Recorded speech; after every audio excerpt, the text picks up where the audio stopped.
Welcome to 1.3 graphs of functions. What I often refer to as this section is like how to read math, and I think you'll see what I'm talking about with that as we go through these first page of notes. I'm going to spend a little bit of time with this and a very, very good section to be very good at. So, vertical line test for functions, I alluded to this back in the 1.2 video. A set of points in a coordinate plane is the graph of a function. So we spent time trying to figure out what was a function in our ELF confusion. Graph of y is a function of x if and only if, that's a strong tie, no vertical line intersects the graph at more than one point. So for instance, let's say we have a graph that looks like that. Any vertical line is only hitting the graph one time. However, if I have a graph that looks like this, vertical line hits 1 point, but at this position it hits more than 1 point. So this one is a function by the vertical line test, and this curve is not a function. So, and for the most part, it's really, really easy to use. Now, you will have some graphs and some equations that produce graphs like, say this. Say this comes up, and it becomes questionable when you look at it. It's like, well, are there multiple points on this vertical line? But usually it's pretty straightforward if we know what the graph looks like to be able to determine whether it's a function or not. Okay, so here's what I'm talking about learning to read math.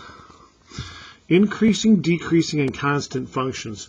Leave it to a high-level abstract thinking mathematician to come up with something that is such a simple concept and maybe provide some confusion with it. Certain it's not confused in their mind, but it certainly was in mine when I learned this. A function f is increasing on an interval. So let's say we've got a function, and I'm just going to say my interval's from here to here.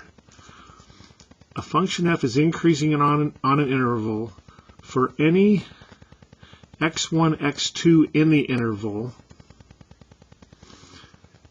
x1 is less than x2 implies f of x1 is less than f of x2.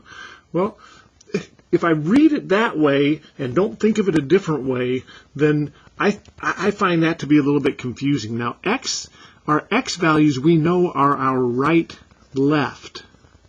So rather than reading it x1 is less than x2, I might say x1 is to the left of x2. And f of x1 is the y value that associates to this x1. But f of x, since it's a y value, is actually a height. So let's read this again. The function f is increasing on an interval when, for any 2 points in the interval, if the point to the left is less than if the point to the left implies the height of the point to the left is less than the height of the point to the right. So in this interval here, this could be where x1 is, this could be where x2 is. The height of x1 would have to be less than the height of x2. So if x1's here, x2 has to be above it. Oh, so you're saying an increasing function is a function that goes up. And that's exactly it. So a function f is decreasing on an interval when for any x1 and x2 in the interval, let's take a look. Here's my interval. It doesn't have to all be positive. I just chose to make it in the positive x's. If x1 is to the left of x2, x's are right, left, that implies the height at x1 is greater than, or the point at x1 is above, is greater than, because these are heights, the height of the first point is above the height at the second point. Oh, so you're telling me that a decreasing function is going down. So, yes, I might read this as f of x1 is greater than f of x2, but at least in my head, and maybe it's even worse reading it this way, I'd rather say the height is greater than the second height. A function is constant on an interval when for any x1, x2 in an interval, so here's my interval, I'm just choosing 2 points in it. One of them has to be to the left of the other, so if x1 is to the left of x2, that implies, whoops, on an interval, if for any 2 points, if the height of the points are equal. Didn't have to be to the right and left. The height of any 2 points is equal, so any 2 points we pick here, the heights are equal, then it's constant. Oh, so you're saying a constant function is a function that is not increasing or decreasing, it's just flatlining. And that's it. All right, let's continue on. Definition of a relative minimum and relative maximum. A function value, height. The height of a function is called a relative minimum of f, the function, when there exists an interval.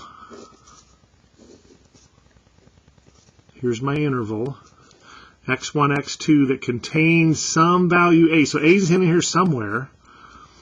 Here's, let's say our x1 is to the left of x, is to the left of x2, implies the height at a. So a can be any value on here, contains an a, such that the height at a, wherever a is less than, or the height is below any other choice of x. So x could be anywhere in here, but the height at a is smaller than or equal to the height of f of x. So if I've got a point here, no, that height has to be either tied or the lowest on the whole graph. So the others are likely above. Maybe they're at the same height, but they're not below. So that point would be a minimum. Oh, so you're telling me that a relative minimum occurs at the lowest point. Yeah. Now, worth noting, the lowest point on this graph, as shown, is right here. But this is called a relative minimum, and I refer to it sometimes as just, it's just the cheapest house on the block. It doesn't have to be the cheapest house in the city or in the country, but it's the cheapest house on an interval. It's the lowest house on the interval. Okay, and likewise, here for a maximum, the height is greater than all the other possible heights that are on that interval. The height at A is greater than the rest of the possible heights. We can choose any value we want for x on that interval. So if this is the highest point, it is a maximum. All right, and here is a really powerful and kind of sneaky little rule for us, even in odd functions. A lot of times we can look at an equation and determine whether it's even or odd, and we can't do that yet, but you're going to be able to. Or in the study of the function, we determine it's even. And I think I've mentioned, if not, you will hear me mention this, one of the biggest issues, if I could say, what's one thing that first semester, one general idea you want students to be very, very good at, and it would be this. I'd love it for you at the end of the semester to be able to look at a variety of different functions and be able to determine what their graph looks in your head without sketching it out, without going to a graphing calculator. Now, we're going to need to do those things at times, but this is a really good technique for that when we're studying functions. A function is even when for each x in the domain, for any value we can put into our factory, f of negative x equals f of x. But that's a great way to say it or to read it, but a terrible way to think of it. This says the height to the left, negative x could be to the left, if it's equal to the height to the right. So what does that mean? The height to the left, let's say I'm over here at 3. The height to the left equals the height, same distance to the right. I said that backwards. The height to the left is equal to the height to the right. So I go 3 to the left. If I'm up here, that means that 3 to the right, I'd be up there as well. If I'm at 1 and -1, let's say -1 gets me down here, that means that to the right, the height's the same as this height, we'd be down there. And then I always talk about the finger painting. You take yourself back to kindergarten, wouldn't that be nice? And you'd get a piece of construction paper and some finger paints, and you'd paint one side of the, kind of have a fold line here, and you'd put some paint over here, and then you would fold that onto itself, and we get, of course, everything to the left. Having some pen issues right now. Bear with me. Okay. Everything over here would be the same as everything on the right and end up looking like some kind of mutated butterfly. Okay, let's take a look at odd functions. For an odd function, it says a function is odd when the height to the left is the opposite of the height to the right. Oh, that's a good way to read this. So if I've got a point to the right, let's say over here at 3 again, if I got a point that's up here, that's a height to the right. I want the opposite of the height to the right to be my height to the left. I go to the left. If I go to the left 3, I would be down here. So here's an example of an even function. A common even function that we'll study might be y equals x squared. A common, very common odd one would be that, or for that matter, maybe y equals 2x.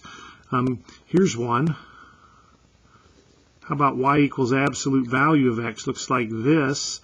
That one is even. Here's one we might study at some point.